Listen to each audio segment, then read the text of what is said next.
Kenneth Johnson today's knockout with my man Kelvin Gastelum.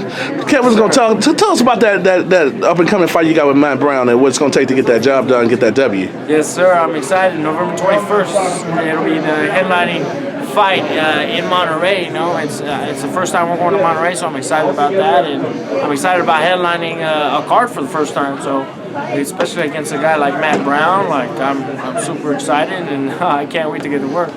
Tell us about that weight cut. It's always been your skills never been an issue. It's been about the weight cut. So tell us inside what you're gonna do to make sure you make that 170. Right. So I've learned from my mistakes. I try to put it all together. I'm gonna be working with a nutritionist, George Lockhart, who's gonna be helping me out for this camp.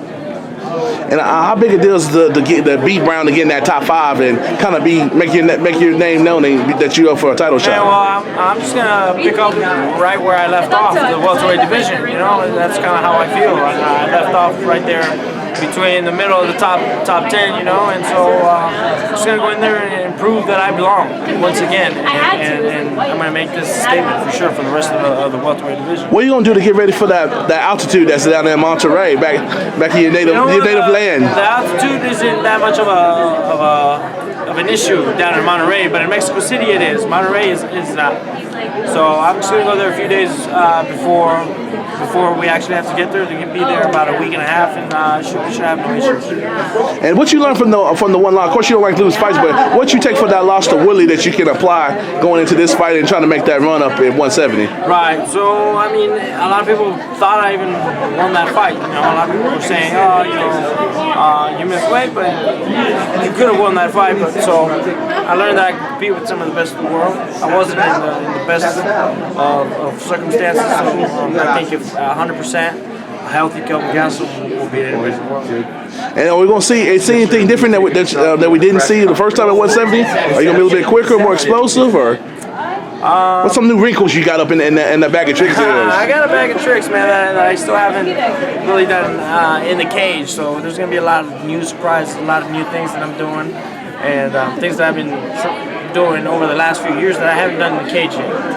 Talk to people about really how young you are into this game, and you reach your full potential. How does that feel? The fact that you beat some top-notch people in the cage with some really good folks, and you're making them look average. You ain't reach your full potential. How much does that excite you?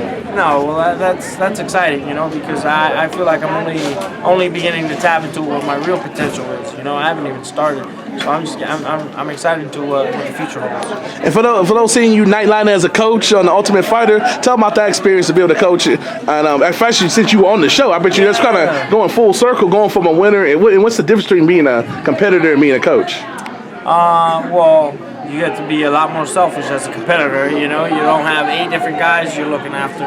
So I actually, as a coach, it was a lot harder. Being a coach was a lot harder than actually being a competitor, because you got 8 of the guys that are depending on you as a coach to help them reach their potential, help them reach their goals. So it's kind of a lot of pressure. It's a lot of responsibility. Is this and did you grow as a fighter and as a person from the experience, or just something that you just kind of got you did to say you got underneath your belt?